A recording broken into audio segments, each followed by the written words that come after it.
Hi, I'm Jamie, and I am here to talk about the day my son asked me about oral sex. And this is Cringy Conversations with Mom. So, this is how it went down. I was taking home my son from soccer practice, and my son continuously always says, "Mom, I have a question. Mom, I have a question. Mom, I have a question."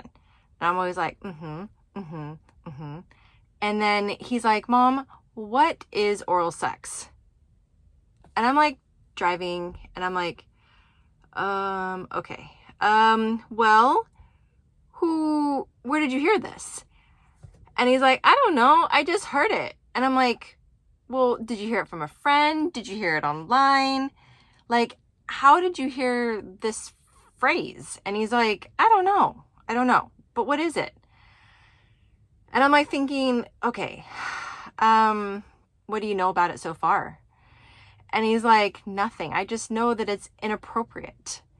And so just a little backstory. Whenever my kids ask me questions, especially about things about growing up or like their bodies changing or sex, I'm always asking, first of all, who told you this? Or where did you learn this from? Or where did you hear this from?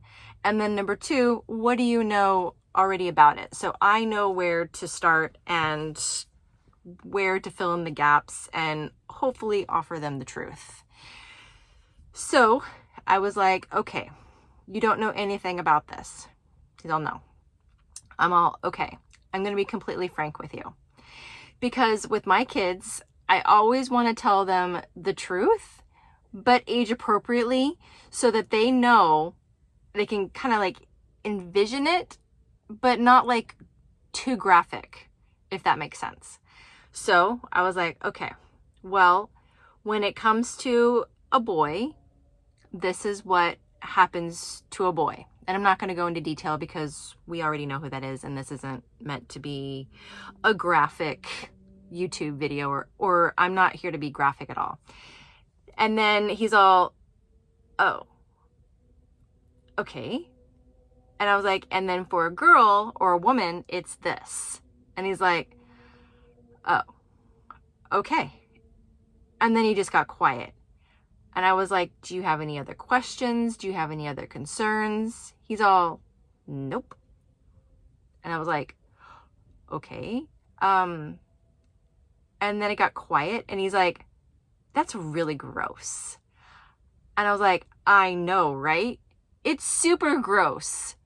But one day it's not going to be gross to you." And he was like, "What?"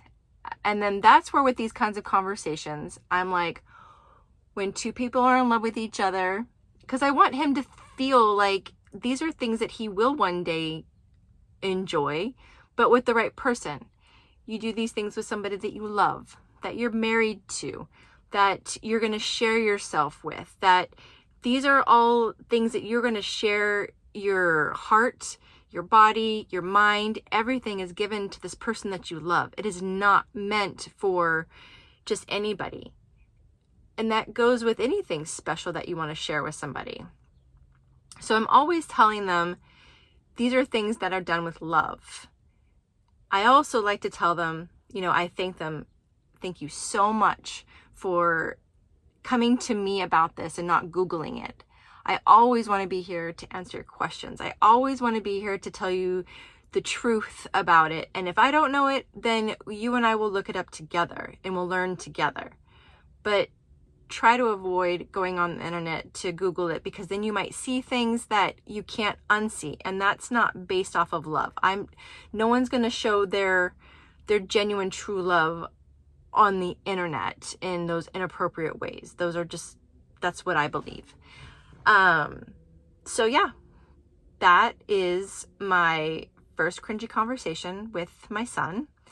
And if you have any stories or any situations that might be similar, I hope that you're able to comment and share them too. Also, I just want to reiterate that what works for me and my family may not work for you. the questions I ask, your kids may not respond to them. The reason why I ask these questions, these are things I've just, as they've grown up, these are just things I've done to communicate with them. And it seems to work for my kids and I, because my goal is only to make them feel like I'm a safe place to come. So like, I'm not going to go talk and say like, this person's name said this, and we're just going to have a whole family discussion about it. No. Whenever we're talking to our kids, I always want to make like a private moment, a safe area, non-judgmental. I want them to like, just be like, Mom, what is this? And I'm like, this is what it is. And they're like, okay, I trust my mom. And I want to be that person they can trust. And I always want to be there for them. This is also a like way for us to communicate as parents. I am not a doctor. I am not a therapist. I am not a counselor, but I am a mom, and I do my best just like you and how we parent. So I hope you keep watching my stories and listening to my stories, and I will have one on Monday to share. But thank you very much for listening in, and I really look forward to like keep sharing these things, because all I want to do is normalize these uncomfortable, what do I say to my kids when they ask me these questions, kind of a spot.